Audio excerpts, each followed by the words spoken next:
قال النبي صلى الله عليه وسلم من اشترى ثوبا ب10 دراهم فيه درهم حرام لم يقبل الله له صلاته ما دام।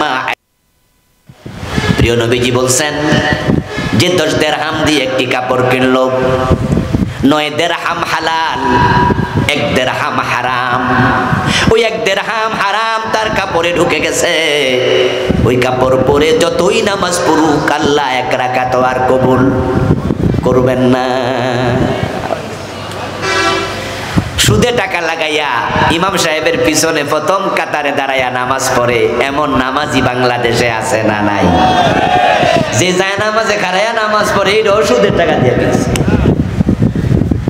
অফিসে যাওয়ার পরে ঘোষ না দিলে সিগনেচার করে না, অথচ 5 ওয়াক্ত নামাজি এমন ঘুষখোর অফিসার যশোরেও আছে না নাই? হ্যাঁ, নামাজ পড়ে, রোজাও রাখছে রমজানে, 5 ওয়াক্ত নামাজ, 30টা রোজা রাখছে। আচ্ছা, বাংলাদেশে রমজান মাসে ঘোষের লেনদেন বন্ধ ছিল না চালু ছিল? এই ভাইয়েরা কথা বলতে হবে তো। আচ্ছা, রমাদান মাসে ঘোষ কি কমছে না আর একটু বাড়ছে? কারণ সাধারণ যে ঘোষের হার ছিল, ঘোষখোররা শেষ দশকে কয় ঈদের বকশিস দিবেন না। আগে দিতেন 500, এখন যে ঈদের আগেও 500 দিলে কি হয়? তা আমরা কি ঈদ করবো না? আমরা ফোলামাজি আছে না, গোশের রেট আগের চেয়ে একটু আরো।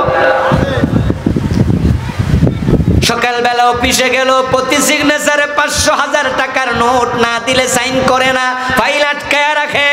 ঘোষ খাইতে খাইতে 2 পকেট ভর্তি করে ফেলছে। আর হাইয়া আলাস সালাহ আযান শুনেছে, জোহরের টাইম হয়েছে। অফিসার এবার ক্লায়েন্টকে বলতেছে, এই মিয়া দিলে তাড়াতাড়ি দেন, নামাজে যাবো।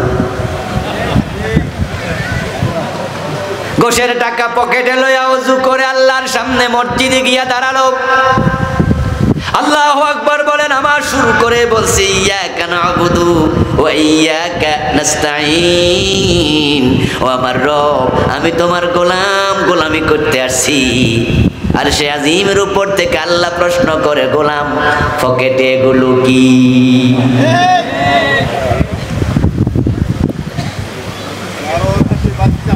আমার প্রিয় ভাইরা, সুদে টাকা লাগাইয়া জান্নাত খোঁজো, তুমি ইসলামী বুঝো নাই, তুমি ইসলামী বুঝো নাই।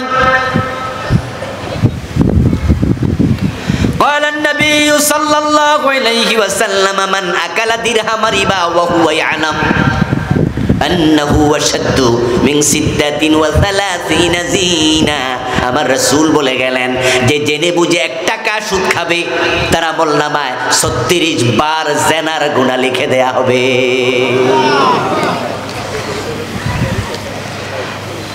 1 টাকা সুদ খেলে 3600 বার জিনা হয়। 100 টাকা সুদ খেলে 3600 বার জিনা হয়। 1000 টাকা সুদ খেলে 36,000 বার জিনা হয়। যে সমস্ত মেয়েরা টাকা দিলে ইজ্জত বেচে তাদেরকে আমরা বলি পতিতা। আরো নিকৃষ্ট বাংলা হলে বলে বেশ্যা। যাকে দেখলে আমরা থুতু ছিটাই। যে পতিতা আর বাচ্চা বড় হলে ভদ্রলোক বিয়ে দেয় না, কই জারজ, বাবার ঠিক নাই। পতিতা মারা গেলে ইমাম তার জানাজার নামাজের ইমামতি করে না, বলে এর কিসের জানাজা, কুত্তার মতো খাদায়া ফেলো। অথচ কোন পতিতা যদি দিন 10 বার জেনা করে জীবনে 36,000 বার জেনার বয়স পাবে না। আর আপনি ইমামের পিছনে দাঁড়ায়া সুদে টাকা লাগায়া রাখছেন। 1000 সুদ খেলে আপনি 36,000 বার জেনাকারী হয়ে গেছেন। তাহলে আপনারা একটু জবাব দিন তো, পতিতা বেশি খারাপ না সুদখোর বেশি খারাপ? তো পতিতা দেখলে যদি থুতু দেন, সুদখোরদেরকে স্যান্ডেল দেয়া দরকার আছে না নাই? কিন্তু সুদী ব্যাংকের ডিরেক্টর, সুদী ব্যাংকের চেয়ারম্যান, সুদী ব্যাংকের মালিক, ওদেরকে আমরা স্যান্ডেল দেই, থুতু দেই না, ভোট দিয়া নেতা বানায়া দেই।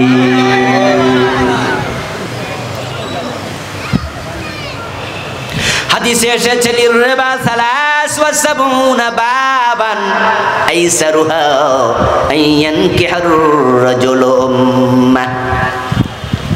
সুদ খেলে বড় বড় ৭৩টা গুনাহ আল্লাহ আমলনামায় লিখে দেয়।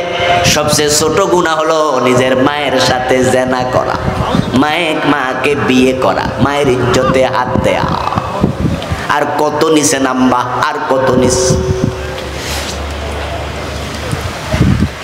আল্লাহর হাবিব সাল্লাল্লাহু আলাইহি ওয়াসাল্লাম হারাম ভক্ষণকারীদের প্রসঙ্গ আলোচনা করতে গিয়ে একদিন বললেন, এক ব্যক্তির কথা শুনে ইউতিলুস সাফারা আশআসা ওয়া আগবারা ওয়া ইয়ামুদ্দু ইয়াদাইহি ইলাস সামা ফায়াকুলু ইয়া রাব্বি ওয়া মাশআমু মাতআমুহু হারামুন ওয়া মাশরাবুহু হারামুন ওয়া মালবাসুহু হারাম ওয়া গুযিয়া বিল হারাম ফান্না ইউস্তাজাবু লিযালিক।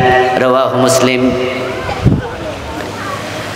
আপনি হারাম খায়া কাবা শরীফে চলে গেছেন, আল্লাহর ঘরের সাথে বুক লাগাইয়া মাতাফের মাঝে খাড়াইয়া মিনা মুজদালিফায় দাঁড়াইয়া আকাশের দিকে 2 হাত তুলে বলেন, আল্লাহ ও আল্লাহ আমার এই দাও, আমার সেই দাও, আমার দোয়া কবুল করো, আমাকে রহম করো। আর মনে মনে ভাবেন এমন জায়গায় দাঁড়াইছি কত নবীর পায়ের ধুলি এখানে লেগে আছে, তার কোনো হিসাব। এখানে দোয়া আল্লাহ ফিরাবে না। কাবার মুলতাজামের সাথে বুক লাগাইয়া হাত তুলে দোয়া করছো, রব রব রব। মনে মনে ভাবছো এমন জায়গায় বুক লাগাইছি কত নবী কত সাহাবীর বুক এখানে লেগে আছে, হিসাব নাই। এখানের দোয়া আল্লাহ ফিরাবে না। আমার রাসূল বলেন, অথচ ওই দোয়াকারী হারাম খাইছে, রক্তে হারাম, গোশতে হারাম। যে পানি খাইছে, পানির বিল যে টাকা দিছে ওই টাকাটাও মাতাফে কেন, মিনায় আরাফায় কেন, মুলতাজামে কেন, মিজাবে রহমতে কেন, হাতিমে কাবায় কেন? তুমি কাবার ভিতরে ঢুকে দোয়া করো, হারাম খাইলে দোয়াও কবুল হয় না। আপনারা যারা ঘুষ খান থেমে যান, প্লিজ থেমে যান। যারা সুদে টাকা লাগাইছেন আজকে তাওবা করেন, থেমে যান। ওজনে কম দিচ্ছেন, মালে বেজাল দিচ্ছেন, মানুষ ঠকাচ্ছেন, থেমে যান। আপনার সব আমল কবুল হওয়া বন্ধ বন্ধ বন্ধ।